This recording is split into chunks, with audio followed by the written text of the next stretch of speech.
Hi, my name is Randy Bradfield, and apparently it's a challenge making videos each time I have to do one. But this is concerning my research proposal.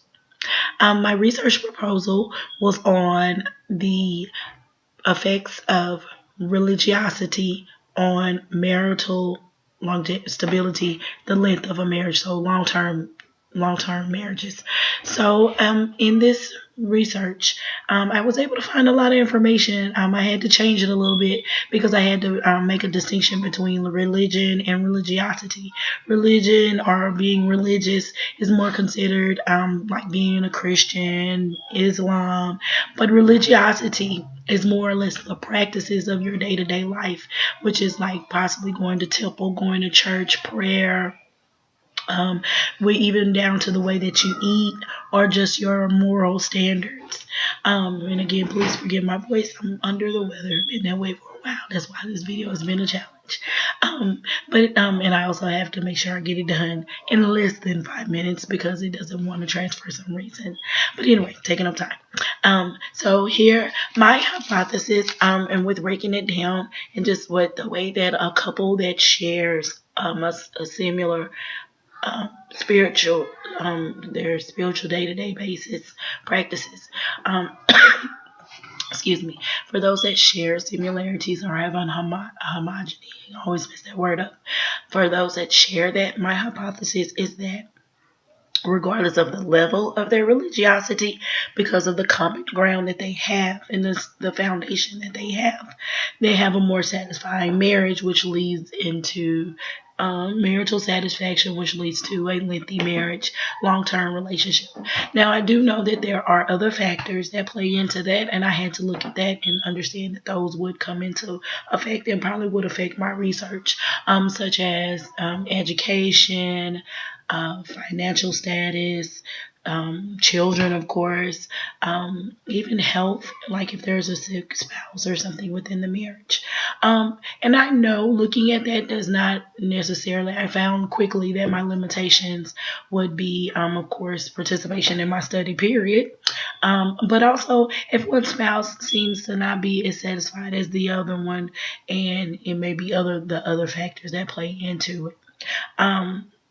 So in those that rank really high on both levels, they tend to have the ones that rank really high in religiosity. Usually, I would think that they would have a little bit more marital satisfaction.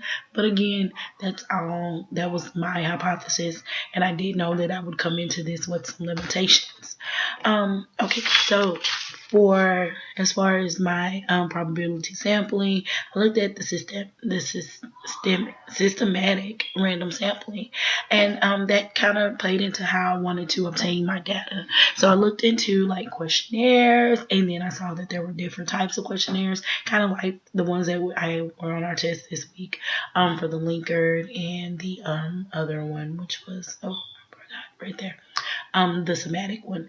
And those are basically, they grab opinions of how you think that your religiosity, because that's what it is, the opinion of the person of their religiosity, because they would have to, when sending out this mailer, they're basically telling me their level of what they do, and telling me how they pray, how often they pray, if they pray, and also if they do have like others religious practices that they have, how do they participate, how often they participate.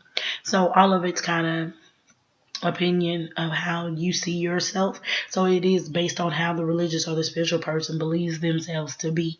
So that was going to be a little bit there. I didn't want to generalize it to the United States because, of course, there's long-term marriages in every country. And again, knowing that the other factors play in, I just wanted to see if religiosity had any effect on it at all. Excuse me. And with that being said, the form that I decided to use was mainly questionnaires. So with those questionnaires that I would mail out first, I would gather that data and pull part of the allure to the people when there was, to get them to respond, to kind of cut down on the limitation of no response.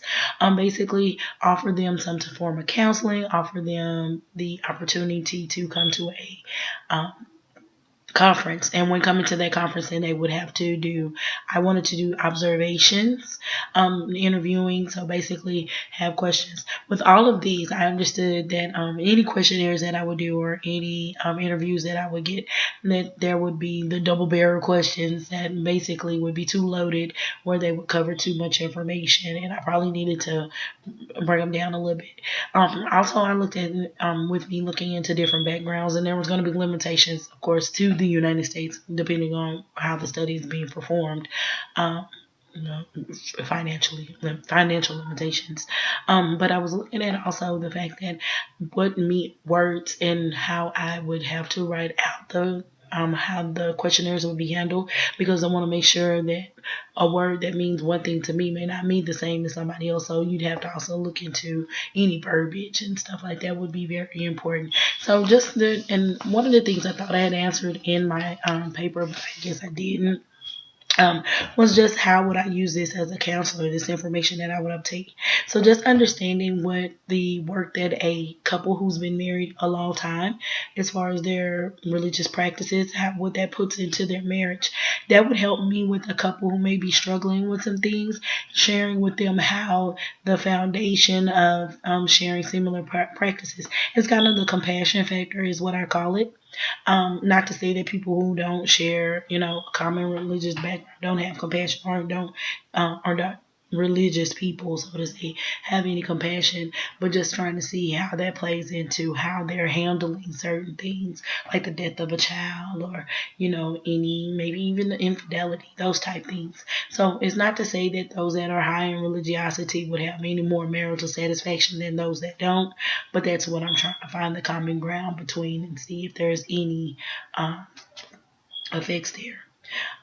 So from there, I pretty much, the only other thing, just knowing that that sharing of that common bond, that religious homogeny has an impact on the longevity of a marriage, the health of a marriage.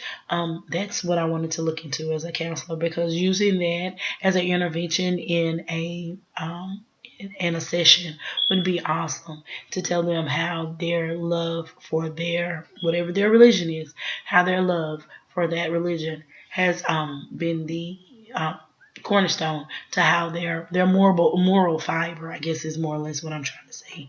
I looked at some stats, and it's not to say that people who have religious backgrounds, because other things play into this factor. But other people who have religious backgrounds don't get divorced. But just looking at those who have been married for a long period of time, understanding what keeps them together is their religious practices, them praying, them going to temple, them eating a certain way, them being this way, them just dealing with life and understanding, how they can, that they're this come play into life. How does it help them stay married? Um, Other than that, it's been fun making this video for the 10th time. I'm sure I forgot something that I've said in other videos, and hopefully at some point in time YouTube wants to upload some videos for me. But I just say all that, say thank you and happy holidays to you.